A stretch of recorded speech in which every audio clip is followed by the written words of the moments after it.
¿Qué pasaría si te dijera que el acto de lealtad más grande en la Biblia no lo hizo un valiente soldado que salvó a su rey, sino un hombre que murió traicionado por él? Olvídate de la versión que solo habla de la debilidad de David. Hoy, desenterramos la épica y trágica historia de Urías elitita, el hombre de honor inquebrantable cuya integridad expuso la ambición de un rey, y cuya muerte se convirtió en el punto de inflexión más oscuro de la historia de Israel. Nuestra historia se desarrolla en la cúspide del poder del rey David. Era el tiempo de primavera, la estación en que los reyes salían a la guerra. Los ejércitos de Israel, liderados por el general Joab, estaban en el campo de batalla, sitiando la ciudad de Rabá de los amonitas.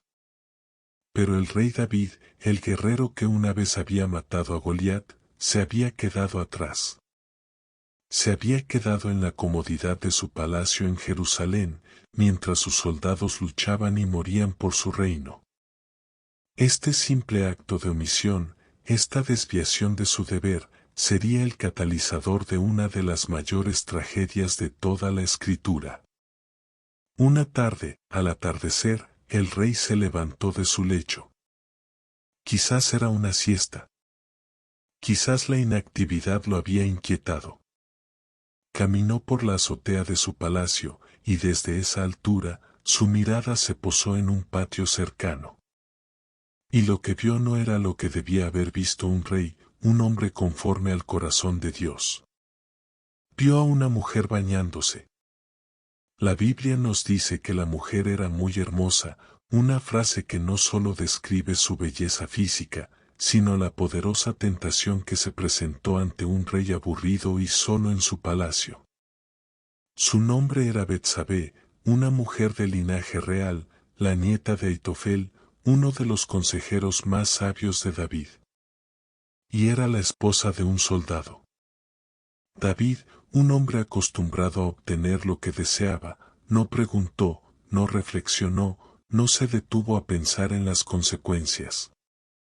Simplemente, envió mensajeros para que la trajeran. Y ella vino. La narración bíblica es concisa, casi brutal, y David la tomó, y ella vino a él, y él durmió con ella. Era un acto de poder, no de amor. Era la transgresión de un rey que se creía por encima de las leyes de Dios y de los hombres. Y el pecado, como una semilla oscura, comenzó a germinar.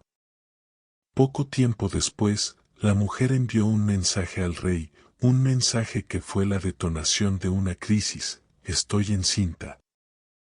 El pecado de David, que había comenzado como una pasión secreta, se había convertido en un problema público.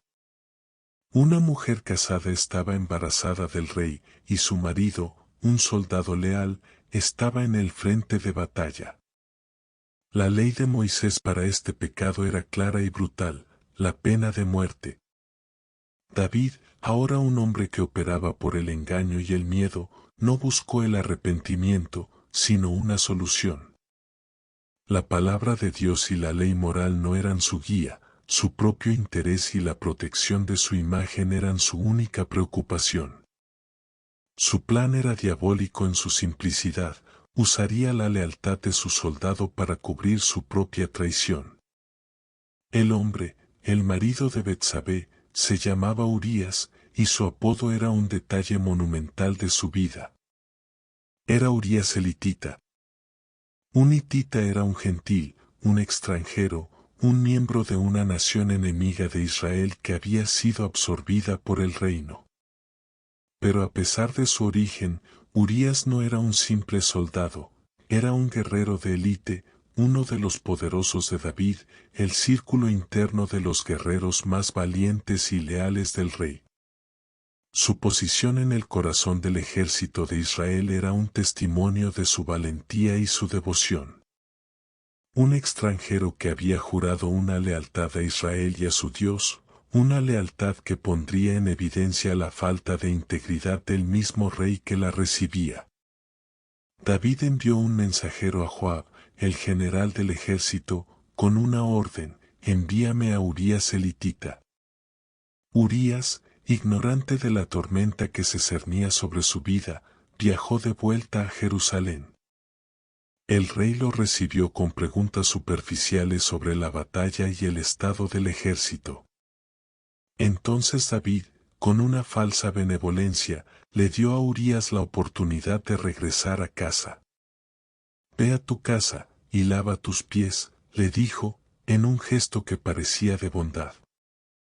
Pero el verdadero propósito era que Urías durmiera con su esposa, haciendo que el hijo que se esperaba fuera considerado legítimo.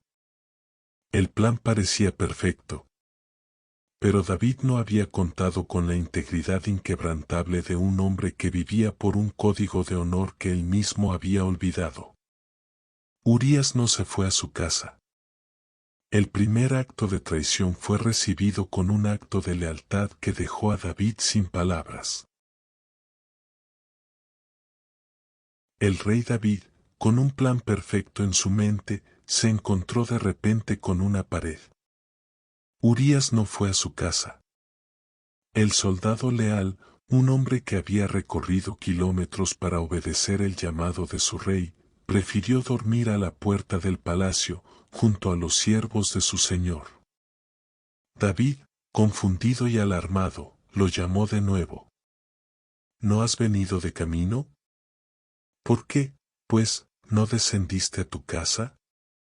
El rey, que vivía en la comodidad de su palacio, no podía comprender la mentalidad de un guerrero, el corazón de un hombre que vivía por un código de honor. La respuesta de Urías fue una de las declaraciones más poderosas y épicas de lealtad en toda la Biblia, una que resonó en el alma de un rey que había olvidado quién era. Con una convicción inquebrantable, Urías respondió: «El arca, e Israel y Judá están bajo tiendas, y mi señor Joab y los siervos de mi señor en el campo, y yo voy a mi casa a comer y beber y a dormir con mi mujer. Por vida tuya, y por vida de tu alma, que yo no haré tal cosa». En un solo aliento, Urías, el extranjero, el hitita, el hombre que no era de la tribu de Judá, humilló al rey de Israel. Su integridad era tan grande que ni siquiera la tentación más básica lo podía mover. Su lealtad no era solo para el rey David, sino para el arca de Dios, la presencia misma del Señor. Él entendía que no podía buscar su propio placer mientras el arca y sus camaradas estaban en peligro. El código del guerrero, su hermandad, su fidelidad a una causa mayor, era el motor de su vida. Su respuesta fue un espejo que reflejaba la bajeza de la conducta de David, mientras el rey se quedaba en casa, comiendo, bebiendo y fornicando. Su siervo más fiel vivía por principios que el rey había olvidado. El plan de David se había derrumbado, pero su desesperación solo lo llevó a hundirse más en su pecado. Su siguiente intento de romper la integridad de Urías fue aún más vil. Le dijo que se quedara un día más en Jerusalén y se aseguró de que comiera y bebiera con el rey hasta que se emborrachara. El pensamiento de David era simple: si un hombre sobrio no podía ir a casa, un hombre ebrio seguramente caería en la tentación. Lo que David no sabía, lo que no podía comprender, es que la integridad de Urías no era una decisión superficial, era el corazón mismo de su ser. Por segunda vez, y a pesar de la embriaguez, Urías no fue a su casa. Se acostó con los siervos del rey a la puerta del palacio. Su compromiso con su deber era más fuerte que cualquier seducción, que cualquier tentación, que cualquier pecado. Se había convertido en la mayor amenaza para el plan de David. Y es en este punto, en el que la integridad de un soldado choca con la ambición de un rey, donde esta historia se vuelve tan épica y tan relevante para nosotros hoy. La pureza del carácter de un hombre humilde se convierte en un faro que expone la oscuridad del pecado de un líder poderoso. La historia de Urías no es solo sobre el pecado de David, sino sobre la tragedia de una lealtad que no fue correspondida. Si te ha conmovido la valentía de un hombre que prefirió el honor sobre el placer y la lealtad sobre la comodidad, quédate hasta el final. Dale me gusta a este video y suscríbete para que no te pierdas la increíble conclusión de esta historia. En nuestro canal, no solo contamos historias, desenterramos las verdades más profundas que se encuentran en ellas. Con su plan fallido por segunda vez, David se encontró acorralado.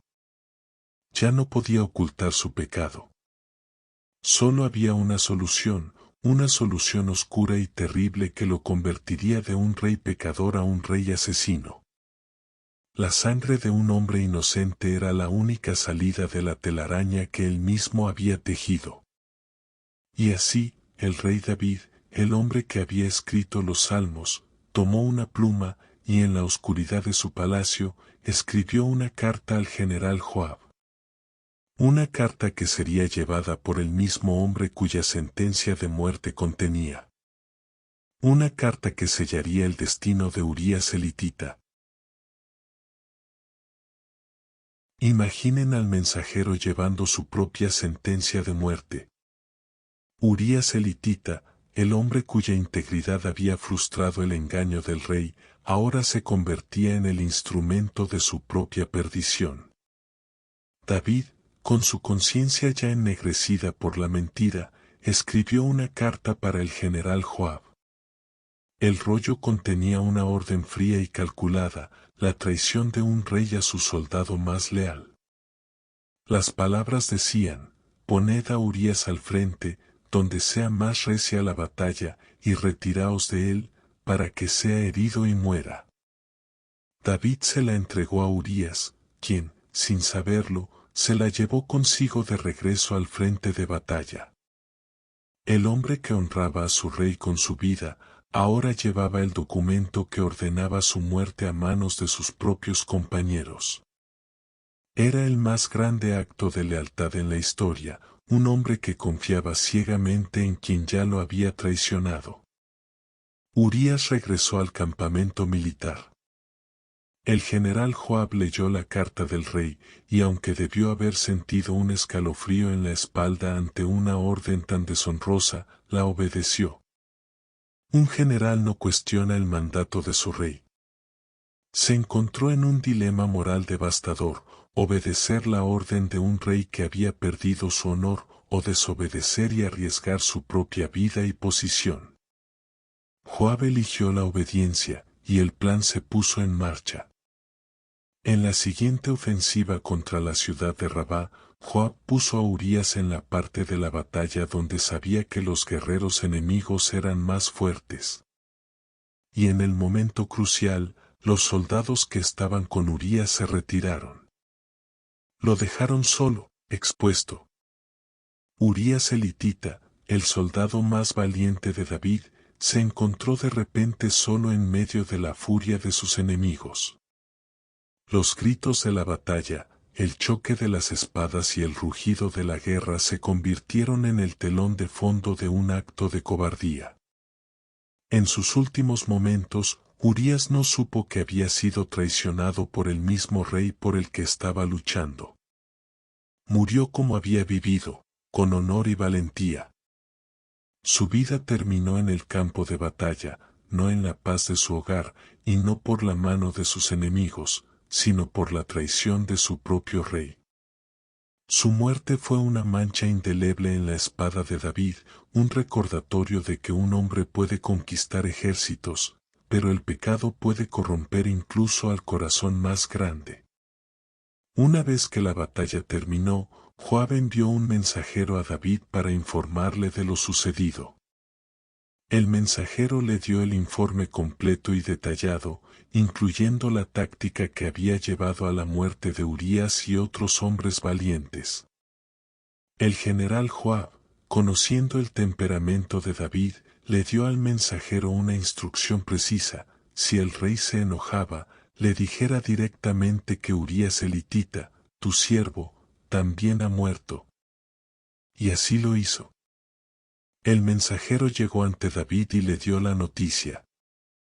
David, en un acto final de hipocresía, respondió con indiferencia, como si la muerte de Urías no fuera más que una fatalidad de la guerra. No te de pesar esto, porque la espada consume tanto a uno como al otro. El rey había conseguido su objetivo. Su pecado, que antes era una carga, ahora parecía un problema resuelto. Una vez que Betsabé se enteró de la muerte de su esposo, hizo duelo por él. La Biblia es concisa al respecto, el duelo terminó. La tragedia que había comenzado con un acto de lujuria y deshonor, terminó con un funeral silencioso. El plan de David había funcionado. La mujer fue llevada a su casa y se convirtió en su esposa. Y a su debido tiempo, le dio un hijo. El pecado parecía haber sido cubierto, su rastro borrado. El trono de David parecía seguro, su linaje asegurado. Sin embargo, la Biblia nos revela una verdad que el rey no podía ver. A pesar de todo su ingenio y su engaño, la tragedia de Urías no había pasado desapercibida. El texto nos dice en un solo versículo que se ha convertido en el punto de inflexión de toda la historia, mas esto que David había hecho, fue desagradable a los ojos de Jehová. El pecado de David, aparentemente resuelto, no podía ser borrado tan fácilmente. Había un tiempo de silencio en el palacio, un periodo de aparente normalidad. Betsabé ahora era la esposa del rey, y había dado a luz a un niño. Todo el mundo en Jerusalén pensaba que David había superado un obstáculo, que había sabido manejar una situación complicada. Pero la verdad es que la ley de la siembra y la cosecha es inquebrantable. El pecado de David no se había ido, se había convertido en una herida interna que estaba a punto de infectar a toda su casa. Y Dios, que lo había escogido, no podía dejar que la justicia fuera pisoteada por la ambición de un rey. Para confrontar a David, el Señor envió a su profeta Natán. La llegada de Natán no fue con un grito de ira, sino con una astuta y poderosa parábola. Natán le contó a David la historia de dos hombres en una ciudad. Uno era rico, con incontables ovejas y vacas. El otro era pobre, sin más que una sola corderita que había comprado. Él la crió, y ella creció junto con él y sus hijos, comía de su bocado, y bebía de su vaso, y dormía en su seno, y la tenía como a una hija. Y cuando llegó un viajero a la casa del hombre rico, éste, en lugar de tomar una de sus propias ovejas para cocinarla, tomó la corderita del hombre pobre para preparar la cena para su invitado. David, el hombre que había ascendido de pastor a rey, escuchó la historia con una indignación que resonaba con su antigua justicia. Sus puños se cerraron. Él, el protector de los débiles, se sintió ultrajado por la injusticia. Su ira era una tormenta. Con una voz que sentenció a innumerables enemigos, David clamó: «Vive Jehová, que el que tal hizo es digno de muerte, y que debe pagar la corderita con 4 tantos, porque hizo tal cosa, y no tuvo misericordia». Y en ese momento, David, en su furia, se condenó a sí mismo. Entonces, el profeta Natán, con la voz de Dios resonando a través de él, pronunció las palabras que perforarían el alma de David: «Tú eres aquel hombre». El peso de esa frase fue como una roca que cayó sobre el rey. La máscara de la justicia se rompió, revelando el rostro del hipócrita. Natán continuó, entregando el mensaje del Señor: «Así ha dicho Jehová». ¿Por qué, pues, has menospreciado la palabra de Jehová, haciendo lo malo delante de sus ojos? A Urías heteo heriste a espada, y tomaste por mujer a su mujer, y a él lo mataste con la espada de los hijos de Amón. En ese momento, la verdad de su pecado quedó expuesta en toda su horrible desnudez. A diferencia del rey Joacim, que había quemado el rollo de la profecía, David no se endureció. Su corazón, aunque caído, aún era sensible a la voz de Dios. Su respuesta fue la de un hombre quebrado, un hombre que se daba cuenta del abismo al que había caído. Con el corazón contrito, David dijo, pequé contra Jehová. Fue un arrepentimiento instantáneo y sincero. Pero el arrepentimiento, aunque trae el perdón, no siempre anula las consecuencias. Natán continuó, profetizando la tragedia que caería sobre la casa de David. El juicio de Dios sería justo y severo, la espada no se apartaría jamás de su casa, y el mal se levantaría contra el de su propia familia. Sus esposas serían tomadas y humilladas públicamente, y lo más doloroso de todo, el hijo que había nacido del pecado, el bebé que era el símbolo de su intento de engaño, moriría. La muerte de Urías elitita fue el catalizador de la caída de la casa de David, una maldición que se manifestaría en la rebelión de sus hijos, en la traición y en la guerra civil. La palabra de Natán se hizo carne en la vida de David. El Señor hirió al niño que la mujer de Urías había dado a David y estuvo a punto de morir. El castigo por el pecado de David no se manifestó en la muerte del rey, sino en el dolor más íntimo de un padre. El bebé, el inocente, se convirtió en el eslabón trágico que conectaba la muerte de Urías con el dolor del rey. La vida de un hombre valiente había sido sacrificada, y ahora, en un giro cruel del destino, la vida del hijo del rey estaba en la balanza, un recordatorio del alto precio de la ambición. El castigo por el pecado de David no fue un relámpago del cielo, sino un dolor silencioso y desgarrador. El niño, el fruto de la ambición de David y el símbolo de la traición a Urías, se enfermó gravemente. David, en un acto de desesperación, se arrepintió en su corazón, ayunando y rogando a Dios por la vida del niño. Durante 7 días, se postró en la tierra, sin comer ni beber, rogando por una misericordia que él mismo no había mostrado. Sus siervos, confundidos, no entendían su dolor, porque el niño aún vivía. Pero David sabía que el destino del niño estaba en manos de Dios. Cuando los siervos finalmente le dijeron que el niño había muerto, temieron su reacción. Pero David lo sorprendió. Se levantó del suelo, se lavó, se ungió, y con una nueva serenidad en su rostro, fue a la casa de Dios a adorar. Su corazón, aunque herido, había aceptado el juicio divino. El trágico final de un inocente dio paso al siguiente acto del drama de Dios. Después de la muerte del niño, David consoló a Betsabé, y la Biblia nos dice que él durmió con ella. El fruto de este nuevo acto no sería un hijo de pecado, sino un hijo de la gracia redentora de Dios. El nombre del niño fue Salomón, y sería el sucesor de David, el rey que construiría el templo de Dios, un rey cuya sabiduría se extendería por toda la tierra. Y aquí yace la más profunda y épica ironía de toda la historia, la fidelidad de Urías elitita, que murió por el pecado de un rey. Se convirtió en el fundamento sobre el cual Dios construyó la línea de sangre más gloriosa de Israel. Su muerte, un acto de injusticia suprema, indirectamente pavimentó el camino para el rey más sabio y el legado más duradero de la casa de David. Pero la historia de Urías no termina en Salomón, él es un eslabón crucial en la cadena de la gracia de Dios que conduce a Jesús.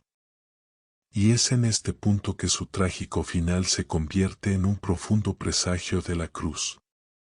Urías era un hombre inocente, un soldado leal, que fue enviado a su muerte por el rey al que servía.